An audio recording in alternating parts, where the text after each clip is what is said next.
Bonjour à toutes et à tous et bienvenue sur la chaîne Pure Hardware pour une nouvelle vidéo. Alors aujourd'hui on se retrouve pour des configurations pour faire un serveur chez soi, donc soi-même, pour 500 euros.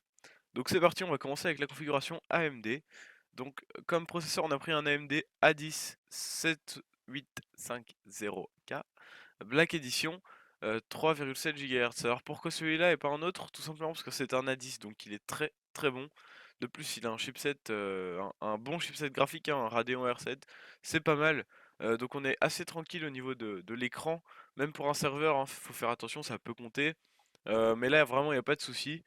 En plus c'est un quad-core, il a 4 mégas de cache donc ça peut être cool.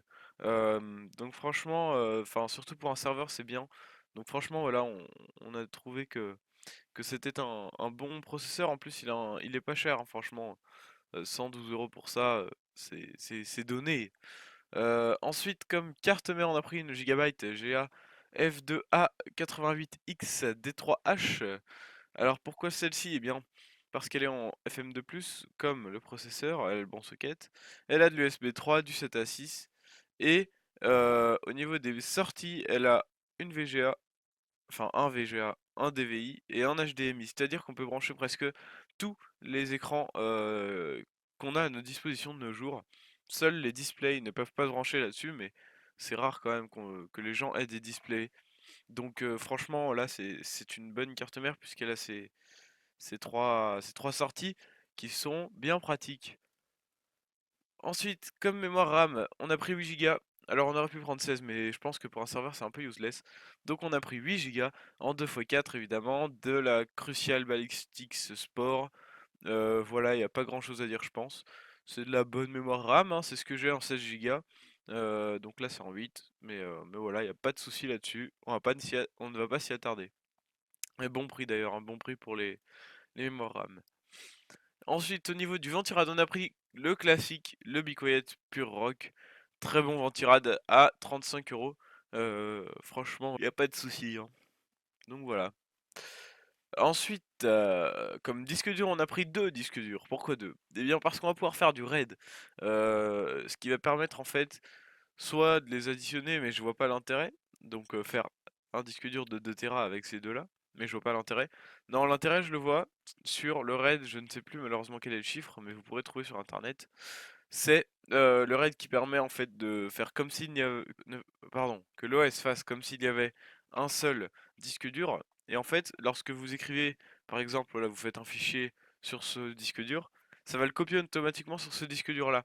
Ce qui permet eh bien que quand un des deux disques durs crame, ça copie automatiquement sur l'autre, donc vous avez toujours vos fichiers. Donc c'est cool. Donc voilà, deux disques durs de 1 Tera, je pense que c'est suffisant. Après, à vous de voir, hein, bien sûr. Ensuite, comme boîtier, on a pris un Cooler Master N400. C'est un boîtier assez silencieux avec une possibilité, regardez, de mettre un ventilateur sur le côté si vous avez besoin. Il est assez sobre en plus, hein, il se fondra bien dans le salon. Voilà, je ne sais que dire de plus. C'est un assez bon boîtier pour 60 euros. C'est pas mal, et pour un serveur, ça ira bien. Comme alimentation, on a pris une toute simple Cooler Master B500 V2 de 500 watts. Alors, il n'y a pas de certification 80 plus. Voilà, merci, ça chargeait pas. Et je baillais. Vous m'excuserez, hein, je suis assez fatigué, mais bon, voilà. Si vous voulez une certification, allez plutôt sur du Be Quiet, je vous laisserai voir laquelle. Mais là, j'ai essayé de passer en dessous des 500 euros. Donc voilà. Voilà, bonne alimentation, même si elle n'est pas certifiée 80+.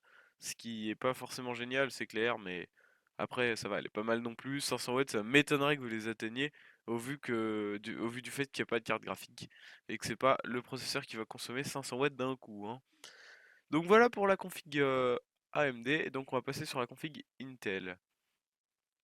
Alors la config Intel, ça va être un peu plus dur pour choisir les deux composants là, puisque les autres ne changent pas, hein, les autres composants.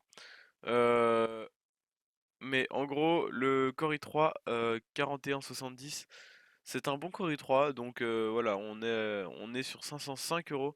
On a dépassé de 5 euros, mais si on prenait pas ce Core i3, on était obligé de passer sur du Pentium en dessous. Donc c'était pas rentable. Donc du coup, bah voilà, on a pris ce Core i3 là, comme ça on a au moins un Core i3 et il est assez rapide, hein, 3,7 GHz, c'est pas mal. Donc voilà, ni dual core, il a 3 mégas de cache. Donc voilà, c'est pas mal, c'est pour un serveur, ça suffira, je pense aussi. Et comme carte mère pour la compagnie, on a pris la Gigabyte GA7Z97P D3. Donc pourquoi celle-ci? Encore une fois, c'est parce que au niveau des sorties, elle a un VGA et un HDMI. Donc voilà, pas de DVI, mais c'est pas trop gênant. En général, s'il y a un DVI sur un écran, il y a aussi un VGA ou un HDMI. Donc voilà, voilà pour ces deux configurations, hein. Le reste, c'est la même que sur la AMD. Donc l'Intel est à 505 euros, la AMD est à 493,90 € avec les promos actuels chez Topocha. Donc bon, à peu près autour de 500 euros quoi. Je partirais personnellement sur la AMD, mais ça, c'est à vous de voir. Donc voilà, je vous laisse et je vous dis à la prochaine sur Pure Hardware. Les liens sont dans la description comme d'habitude. Allez, ciao, bye bye!